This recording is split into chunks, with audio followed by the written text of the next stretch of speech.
मीनू चिड़िया गाजर का हलवा बनाकर पूरे जंगल में बेचती थी और इसी से ही उसका गुजारा चलता था। पकड़े गए तुम कालू कौवे। मैं तुम्हें और दूध पीने नहीं दूंगी। ये दूध मेरे काम का है। मैं इसे गाजर के हलवे में डालती हूँ। तुम अगर इसी तरह सारा दूध पी जाओगे तो मैं गाजर का हलवा कैसे बनाऊंगी। चलो चले जाओ यहाँ से और दोबारा ना आना, वरना डंडों से मार कर भगाऊंगी। नहीं नहीं मीनू चिड़िया, डंडों से नहीं मारना। मैं जा रहा हूँ। मैं दूध पीने अब दोबारा कभी नहीं आऊँगा। कालू कौवा तो वहाँ से चला जाता है, परंतु उसे दूध पसंद था और मीनू चिड़िया के घर में हर समय ही दूध रहता था, क्योंकि वे गाजर का हलवा बनाती थी। हर बार मीनू चिड़िया मुझे देख लेती है और दूध पीने नहीं देती। मैं क्या करूं ऐसा कि मीनू चिड़िया मुझे पकड़ ना पाए और मैं उसके घर में रखा हुआ सारा का सारा दूध पी जाऊं। तभी रानी कौवी राजू कौवे को स्कूल से लेकर वापस घर में आती है। अरे रानी, तुम तो राजू को लेने गई थी, तो अपने साथ ये बिल्ली को लेकर क्यों आ गई। निकालो निकालो, इसे हमारे घर से बाहर निकालो। कालू जी, आप तो बेवकूफ हो, एक नंबर की बेवकूफ हो। क्या क्या क्या हंसे जा रही हो। मैंने ऐसी भी क्या बात करी जो तुम पागलों की तरह हंस रही हो। तभी राजू कौवा अपने मुंह से बिल्ली का खौल निकाल देता है। कालू जी, ये बिल्ली नहीं बल्कि हमारा बेटा राजू है। अरे बाप रे, ये बिल्ली का खौल कहाँ से आया तुम्हारे पास। ये तो देखने में बिल्कुल असली लग रहा है। बाबा, आज मेरे स्कूल में पार्टी थी और मुझे बिल्ली बन के जाना था, इसीलिए मामा ने मुझे ये बिल्ली का सूट दिला दिया। उस बिल्ली के खौल को देखकर कालू कौवे के मन में बढ़िया सा उपाय आ जाता है। अगर ये बिल्ली का सूट पहनकर मैं मीनू चिड़िया के घर में जाऊंगा तो मीनू चिड़िया मुझे नहीं पहचानेगी और मैं उसके घर में रखा हुआ सारा का सारा दूध पी जाऊंगा। और वैसे भी अगर मैं पकड़ा भी गया तो मीनू चिड़िया मुझे कौन सा मारेगी। वे बिल्ली समझकर मुझे छोड़ देगी। बस फिर क्या था, अगले दिन सुबह कालू कौवा राजू कौवे का वे बिल्ली वाला खौल खुद पहन लेता है। अरे वाह कालू, तेरा जवाब नहीं। चलो अब जल्दी से मीनू चिड़िया के घर में जाकर उसका सारा दूध पी जाता हूँ। कालू कौवा फिर बिल्ली बनकर मीनू चिड़िया के घर चला जाता है और वे रसोई की खिड़की से रसोई के अंदर आ जाता है। हाँ, ये रहा दूध। अब मजा आएगा इसे पीने में। चलो जल्दी से सारा पी जाता हूँ। कालू कौवा मुंह से बिल्ली का खौल निकालता है और फिर वे मजे से प्याले में रखा हुआ सारा का सारा दूध पीने लग जाता है। दूध पीकर कालू कौवा वापस से बिल्ली बनकर अपने घर चला जाता है और बेचारी मीनू चिड़िया को कुछ पता भी नहीं चलता। अरे मम्मा, गाजरें सारी उबल गई होंगी। आप जाकर उनमें दूध डालो और गाजर का हलवा बना दो। हाँ मानो चिड़े, चलो आ जाओ, तुम भी मेरी थोड़ी मदद कर देना। जब मीनू चिड़िया और मानो चिड़ा रसोई में आते हैं तो वे देखते हैं दूध का प्याला तो बिल्कुल ही खाली था। अरे मम्मा, दूध का प्याला तो बिल्कुल ही खाली है। इसमें दूध कहाँ है। हाय रे, दूध कहाँ चला गया। थोड़ी देर पहले ही तो मैंने पूरा प्याला भर के रखा था। लगता है मम्मा कालू अंकल ने किया होगा, वही करते हैं ऐसा। कालू कौवा तो ऐसा नहीं कर सकता। कल मैंने उसे सख्ती से डांटा था। अगर मैं घर में आता भी तो मुझे पता लग जाता। जरूर मानो चिड़े, ये किसी और का काम है। मम्मा, काफी सारे पक्षियों के ऑर्डर हैं। अगर दूध नहीं होगा तो गाजर का हलवा कैसे बनेगा। हाँ मानो चिड़े, मैं जाती हूँ और नया दूध लेके आती हूँ। बेचारी मीनू चिड़िया दोबारा से दूध लेने चली जाती है। वाह भाई, इस बिल्ली के सूट ने तो मेरे मजे करा दिए। मैं मीनू चिड़िया के घर से दूध पी किया गया और उसे पता भी नहीं चला। अब मैं रोजाना इसी तरह मीनू चिड़िया के घर का सारा दूध पी जाऊंगा। फिर अगले दिन सुबह भी कालू कौवा बिल्ली बनकर मीनू चिड़िया की रसोई में आता और घटाघट उसका सारा दूध पी जाता। आज भी वे बड़े मजे से दूध पीकर अपने घर चला जाता। थोड़ी देर के बाद मीनू चिड़िया आती तो आज भी उसे दूध का प्याला खाली मिलता। आज भी दूध गायब है। न जाने दूध कहाँ जा रहा है। जब से मैंने कालू कौवे को डराया है वो तो नहीं कर रहा ऐसा। पर कालू कौवे के अलावा कौन है जो मेरा दूध चुरा रहा है। मीनू चिड़िया तो अब बहुत ज्यादा परेशान हो गई थी। उसे समझ नहीं आ रहा था कि आखिर वे क्या करे। फिर अगले दिन सुबह मीनू चिड़िया अपनी रसोई में छोटा सा कैमरा लगा देती है ताकि उसका कोई भी दूध चोरी करे तो उसे पता लग जाए। मम्मा, चोर को हम मजेदार दूध क्यों पिलाएं? मैं तो कहता हूँ आज दूध में हम कुछ मिला देते हैं। वाह मानो चिड़ी, बहुत बढ़िया सोचा तुमने। आज मैं दूध में लाल मिर्ची मिला दूंगी ताकि जब चोर दूध पिएगा तो उसका मुंह पूरा का पूरा जल जाएगा। बस फिर क्या, आज मीनू चिड़िया सारे के सारे दूध में लाल मिर्चें मिला देती है। कुछ ही देर के बाद कालू कौवा आज फिर से बिल्ली बनकर रसोई में आ जाता है। अरे मानो चिड़ी, ये तो बिल्ली है, परंतु ये बिल्ली तो जंगल में कहीं नजर नहीं आती। हाँ मम्मा, लगता है ये बिल्ली दूसरे जंगल से आई है। तभी कालू कौवा अपने मुंह से बिल्ली का वे खौल उतारता है। अरे मम्मा, ये तो कालू अंकल हैं। कालू अंकल बिल्ली का सूट पहन कर आए। कालू कौवा फिर अपने सामने रखा हुआ सारा का सारा मिर्चों वाला दूध पीने लग जाता है। दूध में मिर्चें बहुत ज्यादा थीं। कालू कौवे का पूरा मुंह बुरी तरह से जल जाता है। हाँ हाँ, मिर्चे मिर्चे, पानी पानी लाओ, कोई पानी लाओ। तभी मीनू चिड़िया और मानो चिड़ा भी कालू कौवे के पास आ जाते हैं। हाँ भाई कालू कौवे, कैसा लगा दूध? पियो पियो, ये सारा दूध तुम्हारे लिए है। पानी दो मीनू चिड़िया, मुझे पानी दो, मुझे पानी दे दो।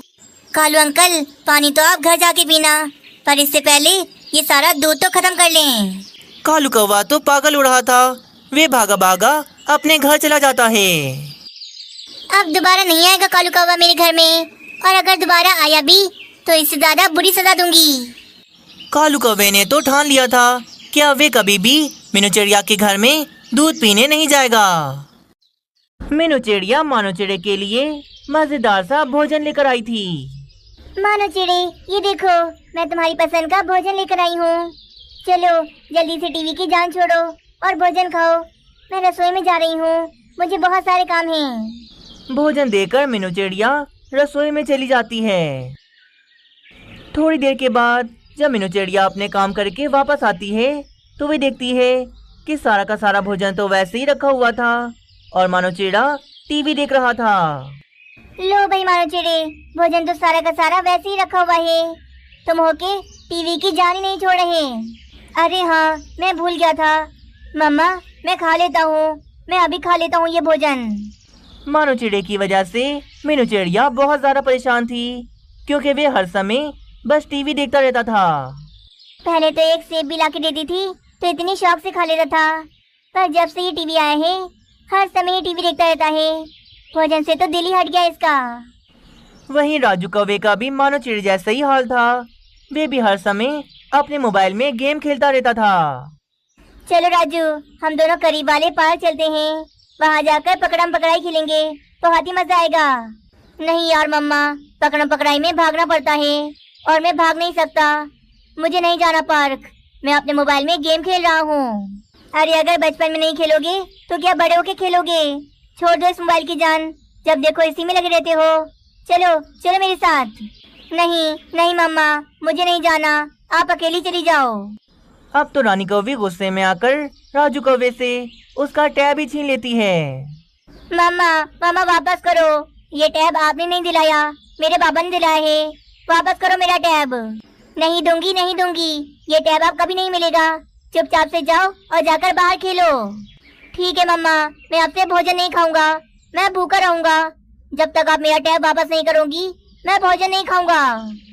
आखिरकार रानी कौवी परेशान होकर राजू कौवे का टैब उसे वापस कर देती है।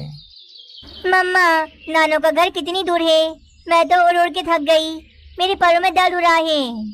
अरे मेरी बेटी, तुम्हारे पैरों में दर्द क्यों हो रहा है? तुम तो बड़ी हो गई हो। वैसे भी तुम्हारी नानो का घर करीब है, आने ही वाला है। नन्ही बुलबुल बहुत ज्यादा ही थक गई थी, इसीलिए वे एक जगह पर आकर रुक जाती है। मम्मा मम्मा बस, मैं अब और नहीं उड़ सकती। मेरे पैरों में जान नहीं है कि मैं उड़कर नानो के घर जा सकूं। क्या हो गया है बेटा, तुम इतनी कमजोर कब से हो गई? चलो आ जाओ, मेरी पीठ पर बैठ जाओ, मैं ले जाती हूँ तुम्हें। बुलबुल फिर अपनी पीठ पर बिठाकर अपनी बेटी को उसकी नानो के घर ले जाती है।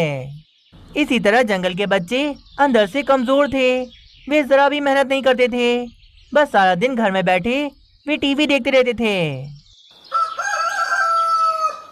कालू जी, सब आपकी वजह से हुआ है। राजू जरा मेहनत नहीं करता, आपने उसे टैब लाकर क्यों दिया? रानी, राजू मेरा बेटा है, वो मुझसे जो भी मांगेगा मैं उसे लाके दूंगा। परंतु तुम उसकी माँ हो, तुम्हें उसे टैब देना नहीं चाहिए, बल्कि उसे बाहर खेलने भेजना चाहिए। अब बेटा बात नहीं मान रहा तो सारा इल्जाम मुझ पे डाल रही हो। ना ना, ऐसा ना किया करो। वाह भाई वाह, तालियां बजाओ सारे। एक तो गलती करो, ऊपर से इल्जाम भी मुझ पे लगाओ। बहुत हो गया कालू जी, राजू की किसी भी तरह घर में बैठे बैठे गेम खेलने की आदत छुड़वाओ।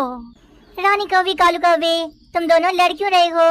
ये समस्या सिर्फ तुम दोनों की नहीं बल्कि हम सब की है। हम सारे पक्षी भी अपने बच्चों की वजह से बहुत ज्यादा परेशान हैं। हम सब के बच्चे भी हर समय मोबाइल में या फिर टीवी में लगे रहेंगे, घर से बाहर तो कभी खेलने ही नहीं जाते। हाँ, हम सबको कोई ना कोई हल तो निकालना होगा, वरना हमारे बच्चे आलसी बन जाएंगे और बड़े होकर वे जरा मेहनत नहीं करेंगे। हाँ, कभी कभी तो मुझे बहुत ज्यादा गुस्सा आने लगता है। दिल चाहता है अपने बेटे को 2-4 थप्पड़ मारूं और उसका मोबाइल मैं जमीन पर मारकर तोड़ दूं। नहीं नहीं, ऐसा करने से कुछ नहीं होगा, इससे तो हमारे बच्चे और ज्यादा जिद्दी हो जाएंगे। हमें कुछ ऐसा करना होगा कि जिससे हमारे बच्चे खुद घरों से बाहर निकलें और आपस में खेलें। तभी मीनू चिड़िया को एक बढ़िया सा उपाय आता है और वे अपना उपाय सारे पक्षियों को बताती है। उपाय सुनते ही सारे पक्षी अपने अपने घरों में अपने बच्चों के पास चले जाते हैं। फिर थोड़ी देर के बाद सारे पक्षी अपने अपने बच्चों को लेकर अपने घरों से बाहर जंगल में आते हैं। अरे बाबा, ये क्या है? अच्छा खासा मैं गेम खेल रहा था घर में, आप मुझे यहाँ पर क्यों ले आए? बच्चों, सामने देखो, जो डोरी जा रही है, उस डोरी पर जो बच्चा भी लटक कर उसे पार कर लेगा उसे इनाम मिलेगा, और इनाम में मिलेगा बर्गर।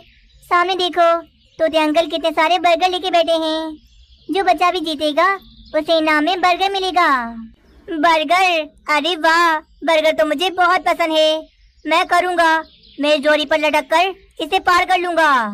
हाँ, ये हुई ना कोई बात। चलो चलो मेरे शेर बेटे, जल्दी से जाओ।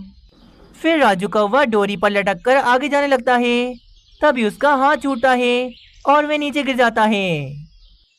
अरे अरे मेरे बेटे, कोई बात नहीं, तुम कर लोगे कर लोगे। बच्चों, मेरी बात सुनो। अब जो बच्चा भी इस डोरी पर लटक कर सबसे पहले यहाँ पर आएगा, मैं उसे एक नहीं बल्कि 2-2 बर्गर दूंगा। ये बात सुनकर उन सारे बच्चों में जोश और ज्यादा बढ़ जाता है। अब मैं करूँगा और मैं करके दिखाऊंगा। मानो चिड़ा बड़े जोश के साथ उस डोरी पर लटकता हुआ आखिरकार उस डोरी को पार कर ही लेता है। मम्मा, मैंने कर लिया। वाह, अब मुझे 2-2 बर्गर मिलेंगे। अब मानो चिड़े को देखकर और सारे बच्चे भी अपना अपना कर्तव्य दिखाते हैं। थोड़ी ही देर के बाद सारे बच्चे डोरी पर लटककर उस पार आ गए थे। हाँ बच्चों, मजा आया ना? आप सब बच्चों ने मेहनत की और देखो, सारे ही बच्चे जीत गए। हाँ मीनू आंटी, मेहनत तो हमने बहुत कर ली, अब जल्दी से हमें बर्गर दिलवाएं। बस फिर सारे बच्चों को तोता बर्गर दे देता है और सब बच्चे मिलकर मजे से बर्गर खाते हैं। रानी कौवी आटा लेने गई हुई थी। तभी कालू कौवा काम से वापस अपने घर पर आ जाता है। रानी, कहाँ हो तुम? आज बहुत ज्यादा भूख लग रही है, क्या बनाया है तुमने भोजन में? रानी कौवी का कोई जवाब नहीं आता, क्योंकि रानी कौवी तो घर से बाहर थी। अरे रानी, जवाब क्यों नहीं दे रही? कहाँ हो तुम? देखो, मैं घर आ गया। कालू कौवा फिर रानी कौवी को देखने रसोई में आता है। अरे, मुझे लगा रानी रसोई में होगी, पर यहाँ पर भी नहीं है, लगता है कहीं बाहर गई है। वहीं काफी देर होने के बाद अलमारी के अंदर गर्मी काफी ज्यादा बढ़ गई थी, इसीलिए राजू कौवा अलमारी का दरवाजा खोलने की कोशिश कर रहा था। दरवाजा नहीं खुलता, इसीलिए राजू कौवा दरवाजा जोर जोर से पीटता है। ये आवाज कहाँ से आ रही है? रानी नहीं है तो मेरे घर पर कौन है? कालू कौवा आवाज को सुनकर अलमारी के पास आता है। वे देखता है आवाज तो अलमारी में से आ रही है। फिर कालू कौवा फ्रिज पर रखी चाबी उठाता है और उस चाबी को अलमारी में लगाकर वे अलमारी का दरवाजा खोल देता है। पर जब वे अलमारी के अंदर राजू कौवे को देखता है तो वे तो काफी ज्यादा हैरान रह जाता है। हाँ, शुक्र है दरवाजा खुल गया। अंदर तो बहुत गर्मी थी, मेरा तो अंदर हाल बुरा हो गया था। मेरे बेटे राजू, मुझे यकीन नहीं आ रहा, तुम्हारी जालिम माँ ने तुम्हें अलमारी के अंदर बंद कर दिया। आने दो रानी को, आज उसे छोड़ूंगा नहीं। उसकी हिम्मत कैसे हुई कि मेरे मासूम बच्चे को उसने अलमारी के अंदर बंद किया। तुम्हें अगर कुछ हो जाता तो मैं क्या करता। आने दो उस रानी को, आज उसे छोड़ूंगा नहीं। तभी रानी कौवी भी आटा लेकर वापस अपने घर आ जाती है। अरे आ गए आप कालू जी, आज तो आपका मन खुश हो जाएगा क्योंकि मैंने आपकी मनपसंद पालक पनीर बनाई है। बस ये रोटी बनानी रह गई है, मैं जल्दी से रोटी बनाती हूँ, फिर लेकर आती हूँ भोजन। कालू कौवा तो शदीद गुस्से में था। ओए रानी, तुम अपना मुंह बंद करो। आज तुमने ये क्या हरकत की। मेरे मासूम से बेटे को तुमने अलमारी के अंदर बंद कर दिया और खुद बाहर चली गई। कैसी माँ हो तुम, तुम्हारे अंदर एहसास नाम की कोई चीज नहीं है। क्या हो गया कालू जी, क्या बोले जा रहे हो, मेरे कुछ समझ में नहीं आ रहा। मैं बताऊंगा, अब मैं पूरे जंगल के पक्षियों को बताऊंगा कि तुम कितनी जालिम माँ हो, मेरे बेटे पर कितना अत्याचार करती हो। कालू कौवा फिर घर से बाहर आकर जोर जोर से आवाजें लगाता है और थोड़ी देर में वे सारे पक्षियों को वहाँ जमा कर लेता है। अरे कालू कौवे, क्या हो गया, अचानक से तुम इतनी जोर जोर से क्यों चीख रहे हो। हाँ कालू कौवे, क्या बात है, तुमने अचानक हम सबको यहाँ पर जमा क्यों किया। अरे पक्षियों, कहीं कालू कौवा हमें रात के भोजन की दावत तो नहीं दे रहा। अरे वाह, मजा आ जाएगा दावत में तो। चुप हो जाओ, सारे चुप हो जाओ, सिर्फ मैं बोलूंगा। रानी बहुत बुरी है, मेरे मासूम से बेटे पर बहुत ज्यादा अत्याचार करती है। पता है आज क्या किया, मेरे मासूम से बेटे को अलमारी में लॉक किया और खुद बाहर चली गई। हाय रे, इतने छोटे बच्चे को भी भला कौन अलमारी में लॉक करता है। अगर अलमारी के अंदर इसका दम घुट जाता तो क्या कर लेते। बस मैंने सोच लिया है, अब मैं 1 मिनट भी रानी के साथ नहीं रहूंगा। चल चल रानी, अपना सामान बांध और निकल जा मेरे घर से। अरे अरे बाबा, मेरी बात सुनो, आप मम्मा को नहीं डांटो। राजू बेटा, आज से तुम्हारी माँ मर गई, तुम मेरे साथ रहोगे, मैं तुम्हारा खुद ही ख्याल रखूंगा। बेचारी निर्दोष रानी कौवी कालू कौवे की कड़वी बातें सुन रही थी। कालू कौवे ने तो सभी पक्षियों के सामने रानी कौवी को बहुत ज्यादा बेइज्जत किया था। कालू जी, घर की बात घर में भी हो सकती थी, पर आपने सभी पक्षियों के सामने मेरा इतना अपमान किया। अब मैं खुद नहीं रहूंगी आपके साथ, मैं जा रही हूँ। रानी कौवी गुस्से में घर के अंदर चली जाती है और घर में आकर वे अपना सामान बांधने लगती है। ये तुमने क्या कर दिया कालू कौवे, देखो तुम्हारा परिवार टूट रहा है। जाओ, जाकर रानी कौवी को रोक लो। कभी नहीं, मैं रानी को नहीं रोकूंगा, क्योंकि रानी आज से मेरी पत्नी नहीं। रानी कौवी रोती हुई सामान लेकर अपने मायके जा रही थी। तभी राजू कौवा वहाँ आकर रोक लेता है। मम्मा मम्मा रुक जाओ, मुझे पता है आपकी कोई गलती नहीं है, सारी गलती मेरी है, सब मेरी वजह से हुआ है। मुझे मम्मा के साथ लुका छुपी खेलना था, पर मम्मा नहीं खेल रही थी क्योंकि वे रसोई में काम कर रही थी। इसीलिए मैं खुद ही जाकर अलमारी के अंदर छुप गया ताकि मम्मा आए और मुझे ढूंढें और मैं उन्हें डराऊं। पर मम्मा को शायद लगा कि मैं बाहर चला गया हूँ, इसीलिए मम्मा अलमारी को लॉक करके बाहर चली गईं। मेरी मम्मा की कोई गलती नहीं है। बाबा, मेरी मम्मा को ऐसा ना बोलो। किया, तुम खुद गए थे अलमारी के अंदर, तुम्हारी मम्मा ने तुम्हें अलमारी में नहीं बंद किया था। हाँ बाबा, मम्मा की कोई गलती नहीं है, बल्कि सारी गलती मेरी है। अरे अरे अरे, कितनी बुरी बात है कालू कौवे, तुमने सबके सामने अपनी पत्नी का अपमान किया, वो भी बिला वजह। कालू कौवे को अपने किए पर बहुत पछतावा था। ये सब करके उसे बहुत दुख हो रहा था। रानी, मेरी रानी, मुझे माफ कर दो। जाने अनजाने में ये मुझसे क्या हो गया, मैंने तुम पर इतना बुरा इल्जाम लगाया, मुझे छोड़कर ना जाओ। कालू कौवा सभी पक्षियों के सामने रानी कौवी से हाथ जोड़कर माफी मांगता है। प्लीज रानी, प्लीज मुझे छोड़कर ना जाओ, मैं आइंदा ऐसा कभी नहीं करूँगा। कालू कौवे ने सबके सामने अपमान किया था और अब कालू कौवा सबके सामने ही रानी कौवी से माफी मांग रहा था, इसीलिए वे कालू कौवे को माफ कर देती है। प्यारे दोस्तों, इस कहानी से हमें ये सीख मिलती है कि कभी भी पूरा सच जाने बिना हमें किसी पर भी इल्जाम नहीं लगाना चाहिए।